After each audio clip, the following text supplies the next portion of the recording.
Most people are taught that the key to building wealth is simple. Spend less than you make, invest the difference in the stock market, and by the time you retire, you'll be a millionaire.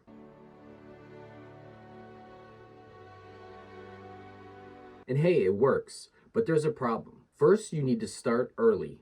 Missing 5 or 10 years not invested can make a big difference in the end. And second, you don't actually get to enjoy that wealth until you're in your 60s. I hate to say this, but you're getting too old for this shit. Yes, it's better than being broke and not being able to retire at all. But what if I told you there's a faster way?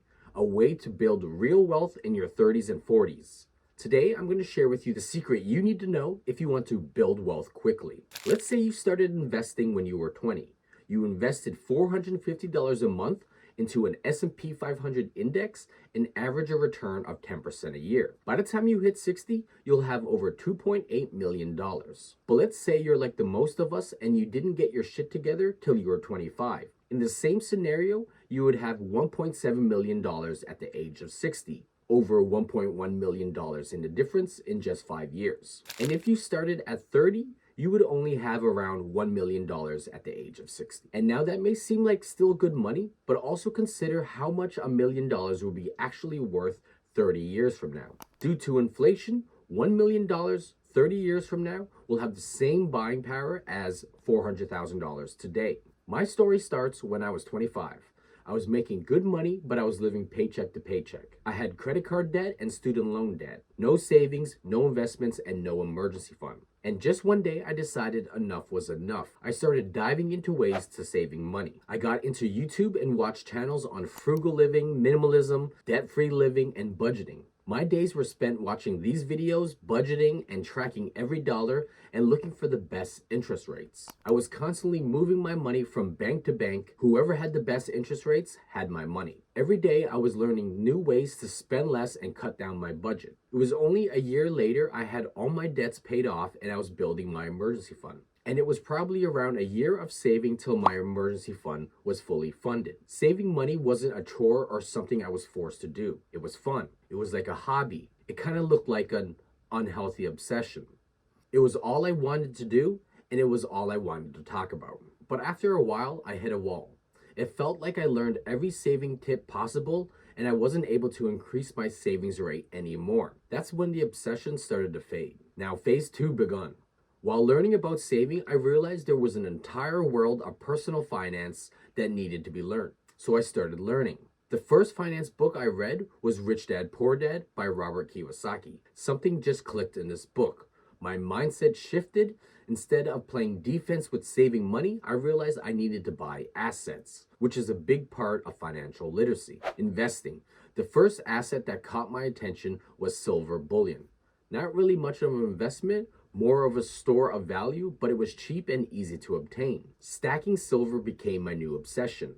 I was buying coins every week, slowly building up my stack. I even added a bit of gold bullion to my collection. I was checking the market price daily, and I was watching silver stacking YouTube channels every time I had the chance. This was basically saving money, but it had a higher return and it was more interesting, so I was more than happy to keep buying precious metals. As I educated myself more about different assets, I realized if I really wanted to build wealth, I needed to invest somewhere else. And what better place to invest than the stock market? My first investment was a mutual index fund at Tangerine Bank. It was a passive investment program.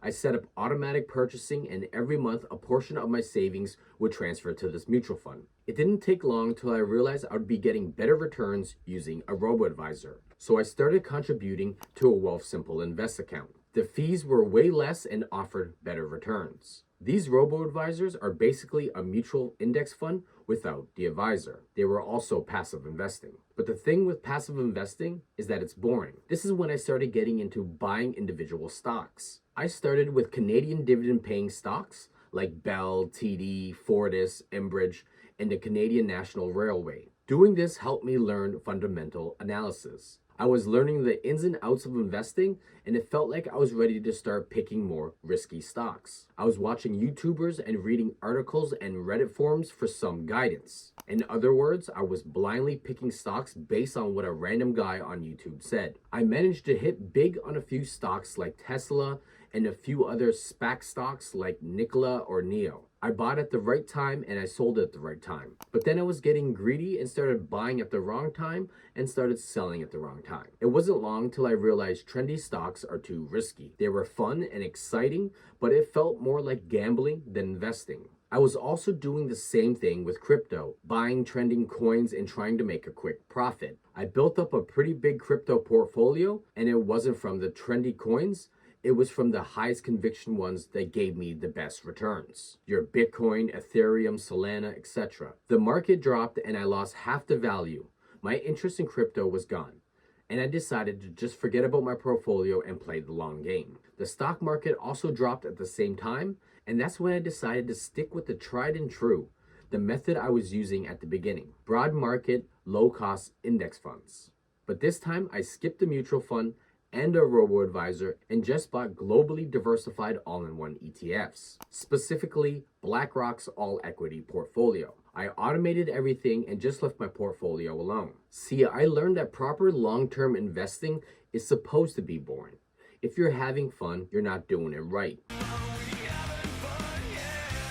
Now, since investing became boring, my obsession with it disappeared. Phase 3, earning more income. You can only save so much of your income, and you can only invest so much of your income. In order to save more and invest more, I needed to make more money. And this is when I started my YouTube channel. I had a full-time job as an iron worker, but if I wanted to build wealth quicker, I needed another source of income. My YouTube channel was slow starting off, but within a year I was monetized and I was getting ad revenue. I was also getting a lot of referral bonuses. My monthly income I received from YouTube ranged from $2,000 to $4,000 a month, and I was only putting in a couple hours a day into making content. But to be fair, I spent all my free time doing research and learning more about financial literacy and learning about growing my YouTube channel. I became very passionate about my channel. I was an expert saver and all my investing was passive, so I could focus all my attention on growing my channel and making more money. My channel was doing great, but I couldn't say the same for my 9-to-5 job.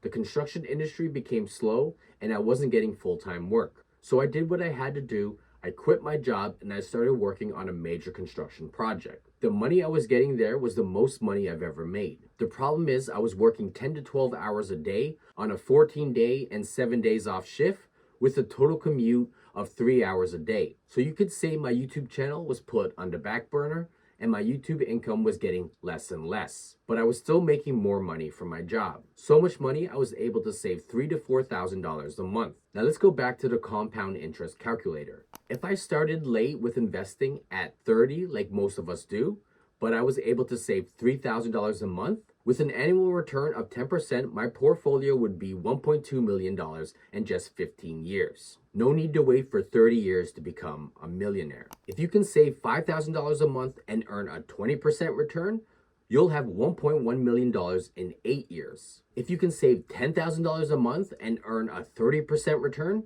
you could become a millionaire in less than 5 years. Do you understand the secret now? You just need to change the other variables. And how do you do that? Well, the way I did it was by starting a business. The big construction project I was on was coming to an end, so I took my savings and started a stump removal, snow removal business. This business became my new hobby, my new fixation, my new obsession. Everything I was doing involved growing my business. The only stuff I bought involved growing my business. With this focus, I was able to find success in my first year, a return on investment of 18%, which should get better the following year. So instead of investing in the stock market, I put my savings into a business for a higher return. And with this business, I have greatly increased my hourly rate. This allowed me to make more money in less time. So now I'm able to save $4,000 to $5,000 a month. The secret to building wealth is starting early. The secret to building wealth fast